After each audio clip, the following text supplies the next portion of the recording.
Hi everyone, this is Tori Vandelin with Prevent Connect. This podcast is part 2 of our conversation with Jetta, Sue, and Lindsay about the Enough Abuse campaign and how folks can prevent child sexual abuse. On part 1, Jetta, Sue, and Lindsay discussed an online training course for teachers and school administrators. And on this episode, they talk a little bit more about how adults not engaged in school settings can also play a role in preventing child sexual abuse.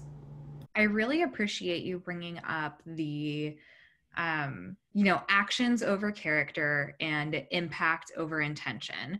And I think those two frameworks are so key to perpetration prevention. Mm-hmm. It's going against all of those previous misconceptions that we've had about, who does perpetrate violence, who being what that stereotype is, or who that person looks like or acts like or dresses like, or any of that, and actually looking at these are behaviors that can be violating to students or to anyone. And then also looking at, I think your example of the teacher that calls their student darling, was it? Dearie. Dearie. Your example of the teacher who calls someone dearie is such a good example of that, where it's probably something that teacher was very well intentioned in, or at least not harmfully intentioned in doing that behavior. But the impact on the student made the student feel not great, made the student feel a little bit icky. So, and I think that's something that we think about a lot in sexual violence prevention and child sexual abuse prevention too, is what matters more is the impact on the person on the other side. And how do we get people to kind of realize that and see where those boundary violations may occur, and then be self-aware, self-edit, self-correct. Mm-hmm. We also want to be protecting teachers and educators and other school employees too, because if their behavior is sending a signal to other colleagues that they might be sexually interested in a child when they are clearly not, it's important for that individual to get feedback so that they can correct their behavior and become more self-aware. So, I think we need to be protecting children as well as the adults who care for them. Sue touched on something that I think is really critical, and that is that the Longmeadow School District is looking beyond training. They know that there is no magic bullet, okay? And so they're looking at some of the Safe Child standards or policies that every school should put in place. So for example, doing a one-shot training is not enough. You have to institutionalize it within the school so that when you get new people coming in, they will also have access to it. You need to make sure that the screening of prospective new employees is standardized, because a lot of administrators think that if a person passes a criminal background check that they're safe. But the risk assessment people at the national level tell us that in maybe up to 80 or 90% of cases in schools where a child molester was identified, that person had a clean CORI check. So I think a lot of administrators may feel a little complacent. They may feel that, oh, we did the fingerprint thing, we did the CORI check, this person's okay. What a number of states are starting to realize is that most people who are sexually abusing kids may not have ever been legally identified. And so they may not have any kind of criminal record. What we need to do, and what 9 states now are focusing on this notion of having more standard screening protocols, so that when an employee is interviewed for a position in a school, they are asked, have you ever been investigated for sexual misconduct or abuse? Have you ever had your license suspended because of this kind of an investigation? Was it ever revoked, or did you surrender your license ever? And can we contact all of your your former school employers to ask them these same questions? And if the person says, no, you may not contact my previous employers, in most of these states, the interview process ends right there. So we really want to make sure that schools are not they're not interviewing people who have had previous sexual misconduct histories in other schools. And so there's a really exciting move around the country for people to begin focusing on these standardized screening practices. And important to note too, that the Federal Department of Education is also requiring that states develop either laws or policies or protocols to prevent what they call passing the trash. In other words, taking someone who's in your school who's been exhibiting sexual misconduct and simply engaging in some kind of confidential agreement with them, moving them to another school, giving great references just to get them out of your school. That practice, which was fairly common, unfortunately, in relation to the clergy sexual abuse situation, seems to be happening again in schools. It's, I guess, a basic human dynamic that you just want to get someone dangerous out of your hair, and maybe you're not thinking about, the next person. But as I mentioned, these states now are being required to develop policies around this so that that won't happen. That's a great thing. Also mentioned just quickly this notion of a code of conduct.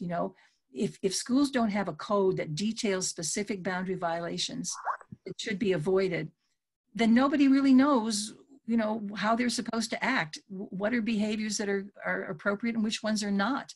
And I have to tell you that the reason I think this is so important is that there are many grooming behaviors or boundary violating behaviors that would never even reach to the level of triggering action by Child Protective Services.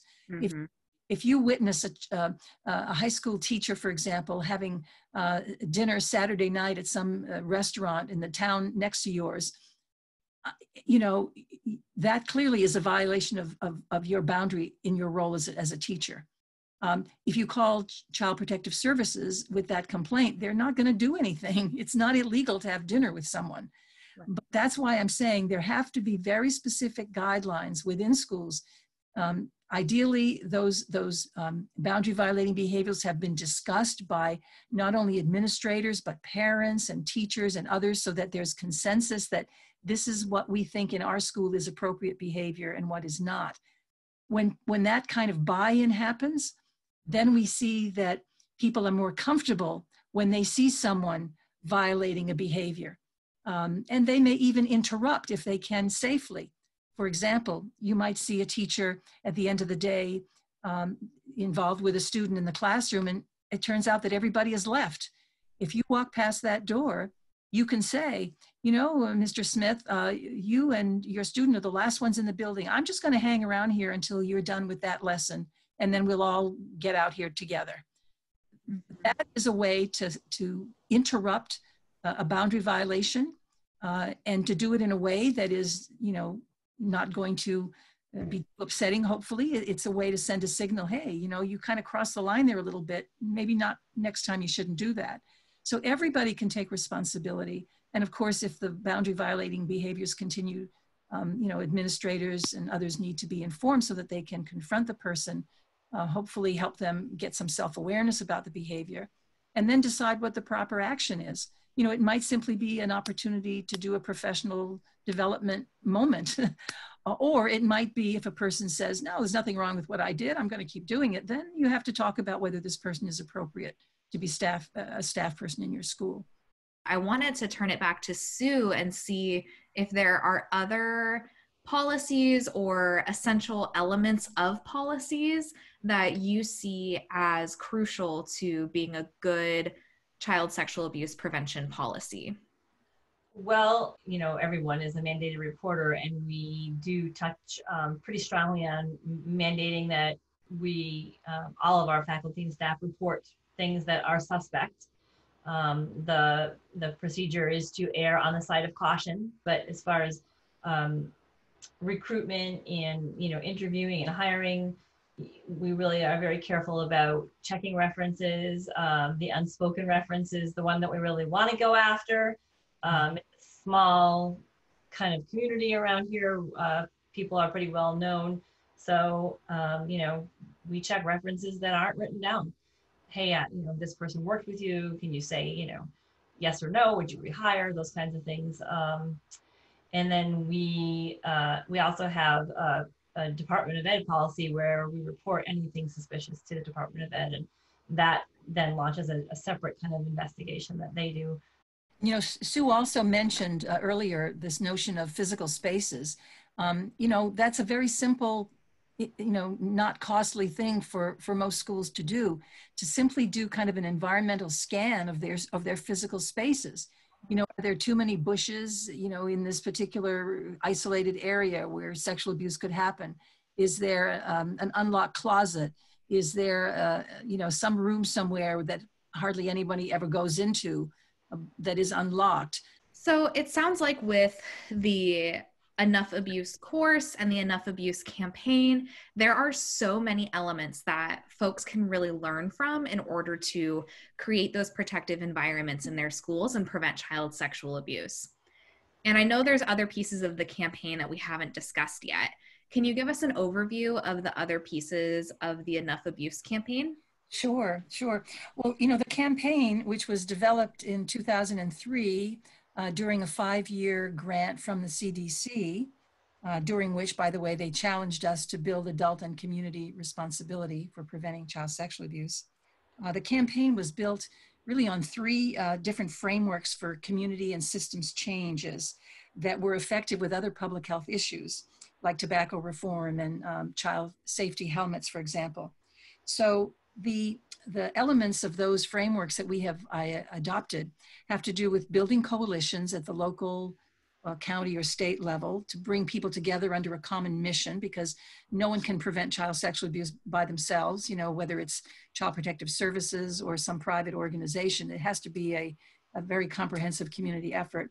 The other is basically to educate parents and other adults in the community. The third is really to train child and family serving professionals. And in that regard, we have a whole array of research-based curricula that we have developed and that have been reviewed by the Crimes Against Children Research Center at the University of New Hampshire. So we have a number of these in-person curricula, one for school that is separate from the online course. We have one for families and communities, another for youth serving organizations. We have a 30-minute video that's very powerful and compelling. We have a toolkit of multiple resources. The prevention policy piece is another third leg of the stool, if you will, because that deals with the kind of things that Sue was mentioning: the training, the screening, the code of conduct, the modifying of the physical spaces. And then we also have to include legislative advocacy, because that's one strategy that we can use, hopefully can impact many, many children. And there's a number of laws that are being passed around the country, either mandating or encouraging schools and youth organizations to provide this basic education of their staff and sometimes of their students. And also the laws that I mentioned earlier around prohibiting the aiding and abetting of an individual involved in sexual misconduct from getting a position in another school.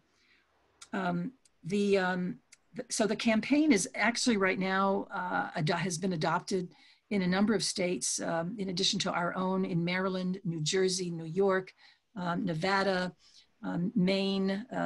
One of the largest counties in Maine has just come on board. And then, of course, South Dakota became an enough abuse state just earlier last year. So the campaign is very excited about sharing all of its many resources with our enough abuse colleagues in these states. We have over 30 resources, all the way from, you know, stickers to posters to, you know, online courses and videos and all kinds of things like that. And we very much encourage the localization of those because we really know that we want our local enough abuse states to shine. We do have a more recent announcement to make here that might be of interest to your listeners, and that is that we have created a similar 1-hour online course specifically dedicated to youth serving organization staff.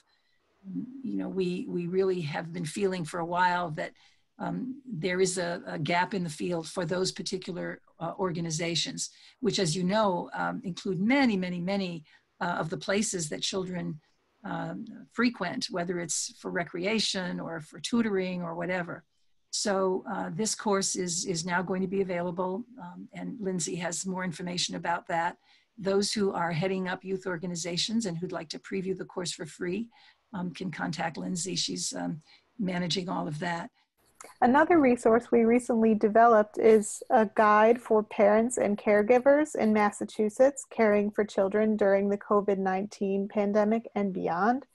Since we are the Massachusetts chapter of Prevent Child Abuse America, we wanted to develop something because we know that children are at increased risk of child abuse during the stay-at-home orders. So we wanted to give resources to parents if they may be struggling with providing childcare while working an essential job, or working from home and providing childcare, and the added financial and emotional stress that everyone is under.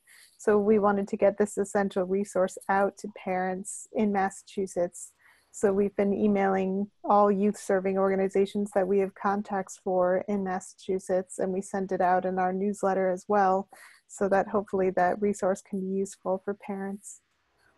Yeah, you know, we've been alarmed, as I'm sure all of you have been, about reports from rape crisis centers that their hotlines are receiving more and more calls from minors. And these minors are indicating that I think in 90% of the cases, they're actually living with the person who's sexually hurting them.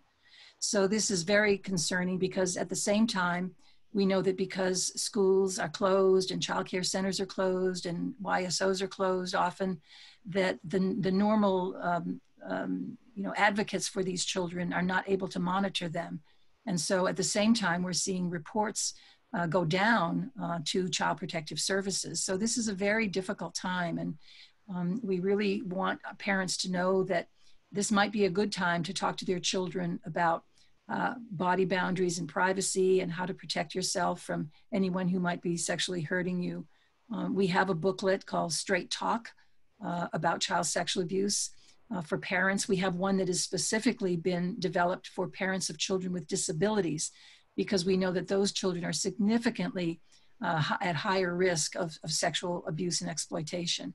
So those are two really important things. And then I think finally what would be helpful to let people know about is we have developed something called the Pledge to Prevent, which is an online, innovative, unique kind of way for people to take the general public awareness they have about the problem, translate it into real concrete knowledge about the issue, and then use that knowledge to trigger specific, measurable prevention actions in their homes, in their schools, in their community. Before we go today, I just want to open the floor up to the three of you to share any other advice you have for how can adults prevent child sexual abuse?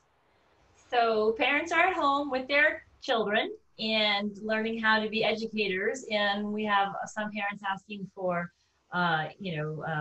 curriculum and things, but I want folks to be aware there's lots of good literature from preschool, picture books up through high school, where families can read together, they can do a book share, they can do, reading books to little students, little children about the topic.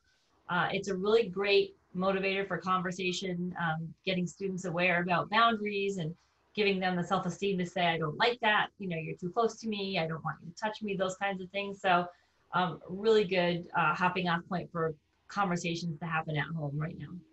I would just encourage schools to be leaders in their community and to set aside the old thoughts about thinking, oh, it won't happen here, or if it does, we need to keep it undercover. We're past those days. We need enlightened leadership that will really get across the sense that, we could protect those who abuse children, or we could protect the children under our care. We can't do both. We have to choose.